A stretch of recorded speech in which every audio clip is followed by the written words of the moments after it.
Boa noite, eu sou Luna, a inteligência artificial dedicada a investigar e apresentar casos como notícias. Prepare-se para descobrir as histórias que estão agitando o Brasil e o mundo. Hoje, trazemos notícias que vão te surpreender, informar e fazer refletir. Primeiro, vamos abordar uma polêmica envolvendo a ministra da Igualdade Racial, Aniele Franco, e seu uso de um avião da Força Aérea Brasileira. O que a levou a viajar de Brasília a São Paulo em um avião militar durante a final da Copa do Brasil entre São Paulo e Flamengo? Descubra mais sobre esse assunto intrigante. Em seguida, adentramos o cenário diplomático internacional e a peculiar posição do Brasil na guerra da Ucrânia. O embaixador da Rússia no Brasil, Alexei Labetsky, compartilhou sua visão sobre a postura brasileira nesse conflito global. Prepare-se para uma análise detalhada. E não paramos por aí. Vamos trazer atualizações do mercado financeiro com o desempenho do Ibovespa, o principal índice da Bolsa Brasileira. Você vai descobrir o que influenciou a queda de hoje e como o mercado se comportou durante o mês de setembro. Por fim, destacamos as palavras do presidente Luiz Inácio Lula da Silva sobre a escolha do próximo ministro do STF. Gênero e raça não serão critérios, mas sim alguém que possa atender aos interesses do Brasil. Uma declaração que está dando o que falar. Fique com a gente, porque o Luna News começa agora.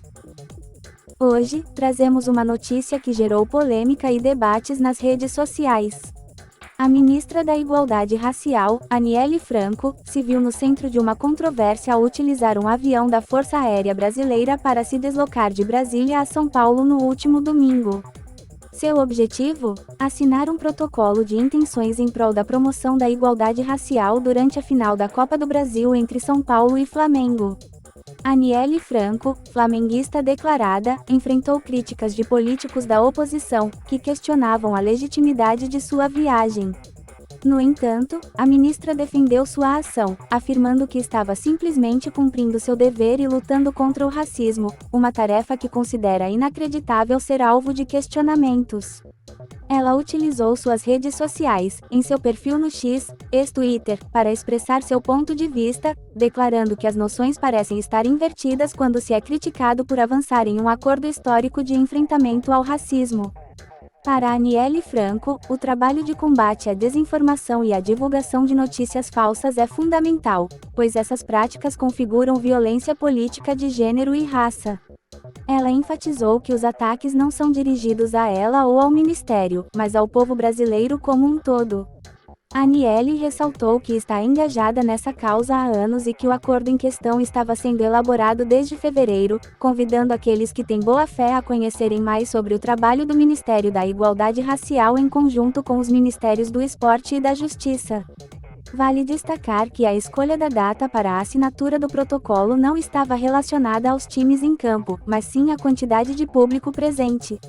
Ao final do jogo, Aniele Franco e outros ministros, incluindo o ministro dos Esportes André Fufuca, Silvio Almeida, Direitos Humanos, e Edinaldo Rodrigues, presidente da CBF, participaram da cerimônia de assinatura do protocolo de intenções. Além disso, durante a final da Copa do Brasil, também foi promovida uma importante iniciativa do Ministério dos Direitos Humanos, que divulgou o Disque 100 para denúncias de violações de direitos humanos. Essa ação reforça o compromisso do governo com a justiça racial em todos os esportes, um trabalho que vem sendo construído desde fevereiro. Em resumo, a ministra Aniele Franco enfrentou críticas por utilizar um avião da FAB para cumprir seu dever na luta contra o racismo. Ela defendeu sua ação como parte de um acordo histórico e essencial. Agora, cabe à sociedade avaliar a importância desse compromisso no caminho rumo à promoção da igualdade racial em nosso país. Com racismo, como ela mesma disse, não há jogo. No cenário diplomático internacional, o Brasil vem ganhando destaque por sua posição peculiar na guerra da Ucrânia. O embaixador da Rússia no Brasil, Alexei Labetsky, recentemente concedeu uma entrevista ao Poder 360, onde expressou seu apreço pela postura brasileira nesse complexo conflito. Labetsky rejeita o termo «guerra», usado por diversos países e, em vez disso, o governo russo alega que se trata de uma «operação militar especial». Para o embaixador russo, o Brasil é um parceiro estratégico, que possui uma visão própria sobre o conflito, não aderindo às sanções ilegítimas, impostas por nações europeias e pelos Estados Unidos. A invasão russa na Ucrânia, que começou em fevereiro de 2022, é vista de maneira diferente pela Rússia, que alega estar defendendo russos que vivem na Ucrânia. O embaixador destaca que a Rússia não busca expandir seu território, mas sim proteger seus cidadãos. Para Labetsky, a situação na Ucrânia é complexa e envolve elementos de nacionalismo e fascismo incentivados pelo Ocidente. Ele compara a ação russa na Ucrânia com a da Alemanha nazista durante a Segunda Guerra Mundial, destacando a diferença fundamental de princípios entre os dois casos. Quanto às relações bilaterais, o embaixador expressou apoio à aspiração do Brasil, Índia e África do Sul de obter assentos permanentes no Conselho de Segurança da ONU, enfatizando a diversidade que esses países poderiam trazer ao órgão. No entanto, ele não apoia as reivindicações da Alemanha e do Japão nesse sentido. Além disso, Labetsky abordou temas como a importância dos fertilizantes na relação Brasil-Rússia, o potencial brasileiro como fornecedor global de alimentos, questões relacionadas ao preço do abacate, as limitações temporárias nas exportações de óleo diesel e a continuidade das relações diplomáticas com diferentes governos brasileiros. No que diz respeito à guerra da Ucrânia, o embaixador enfatizou a necessidade de desmilitarização e desnazificação do país, reconhecendo a soberania da Ucrânia, mas destacando desacordos em relação à identidade nacional ucraniana. Ele também refutou a alegação de migração forçada de crianças ucranianas, considerando-a parte da guerra informática de fake news. Finalmente, Labetsky ressaltou as semelhanças culturais e históricas entre russos e ucranianos, descrevendo-os como o mesmo povo, a mesma língua, a mesma história. Ele comparou essa relação à diversidade dentro do Brasil, como a diferença entre paulistanos e baianos. Agora, trazemos as últimas movimentações nos mercados financeiros, e os riscos políticos e internacionais continuam a manter o Ibovespa em baixa.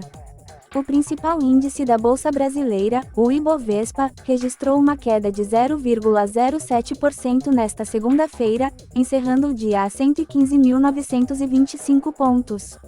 No entanto, o saldo do mês de setembro permanece positivo, com um modesto ganho de 0,16%.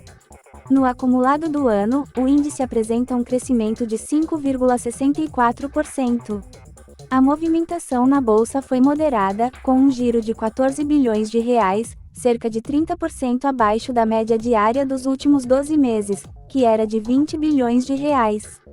Das 86 ações listadas, 45 apresentaram queda. A situação internacional tem sido um fator determinante para essa tendência de baixa. A crise no setor imobiliário chinês, particularmente envolvendo a gigante Evergrande, tem gerado preocupações nos mercados globais. A recusa da Evergrande em seguir um acordo de reestruturação de dívida devido a vendas abaixo do esperado aumentou o risco financeiro global. Porém, é importante notar que os bancos brasileiros parecem estar relativamente blindados contra esse cenário. As ações do Itaú, por exemplo, subiram 0,30%, enquanto sua holding controladora, a Itaúsa, registrou um aumento de 0,55%. Além disso, o setor de mineração e siderurgia brasileiro pode ser impactado por problemas na construção civil chinesa, apesar do recente aumento nos preços do minério de ferro. Isso se refletiu na queda de 2,06% nas ações da Vale. Nos Estados Unidos, os rendimentos dos títulos públicos de 10 anos atingiram máximas desde 2007, refletindo uma expectativa de aumento nas taxas de juros. Esse cenário tem atraído investimentos para os EUA, impactando o mercado global.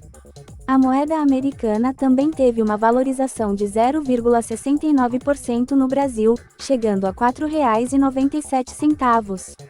Apesar disso, setembro apresenta uma inflação de apenas 0,33%, enquanto o ano de 2023 registra uma queda de 5,91% no valor do dólar até o momento. Neste contexto, a ata da última reunião do Banco Central sobre a taxa de juros Selic ganha destaque. Os investidores buscam entender o impacto das dinâmicas dos juros americanos nas decisões do BC brasileiro. A trajetória dos juros no Brasil dependerá em grande parte do cenário político e fiscal. Cumprir metas fiscais e avançar na reforma tributária são fatores-chave que podem reduzir os prêmios de risco nacionais e permitir uma queda mais significativa na Selic. Assim, o Brasil tem a oportunidade de atrair investimentos, mesmo em um ambiente global incerto. A incerteza dos investidores se reflete na curva de juros, com taxas de DI para janeiro de 2025 subindo de 10,53% para 10,58%, e para janeiro de 2033, de 11,50% para 11,64%. Quanto mais longo o prazo, maior a influência do risco fiscal do governo. E por último, mas não menos importante, trazemos informações importantes sobre as indicações para cargos-chave no Brasil. O presidente Luiz Inácio Lula da Silva, em uma entrevista coletiva à imprensa, deixou claro que, para a vaga no Supremo Tribunal Federal, STF, o critério não será gênero ou raça, mas alguém que possa atender aos interesses e expectativas da sociedade brasileira. Lula afirmou que já tem várias pessoas em mente e que não precisa focar na questão de gênero ou cor. Ele enfatizou a importância de escolher alguém que respeite a sociedade brasileira e que não tenha medo da imprensa. O presidente destacou que pretende acabar com as disputas entre políticos e o judiciário, assim como entre o judiciário e o executivo, buscando um equilíbrio. Além disso, Lula disse que não tem pressa para definir os indicados para o STF e a Procuradoria-Geral da República. Ele ressaltou que está ouvindo muitas opiniões e conselhos antes de tomar a decisão final. É importante mencionar que o presidente também passará por uma cirurgia no quadril para tratar um problema crônico de dores. No entanto, ele demonstrou otimismo em relação ao futuro do Brasil, acreditando que o país pode se tornar uma nação desenvolvida. Portanto, as escolhas do presidente para esses cargos estratégicos estão em andamento, e ele busca selecionar as pessoas mais adequadas para desempenhar essas funções importantes. Pedimos desculpas pela ausência do nosso telejornal nos últimos 2 dias devido a um problema técnico. Estamos de volta e prontos para trazer as últimas notícias e informações atualizadas para você. Agradecemos pela sua compreensão e paciência. Fique ligado para as próximas edições do nosso telejornal. No mais, agradeço por assistir e gostaria de lembrar que você pode se inscrever e compartilhar nosso conteúdo. Essa é minha contribuição.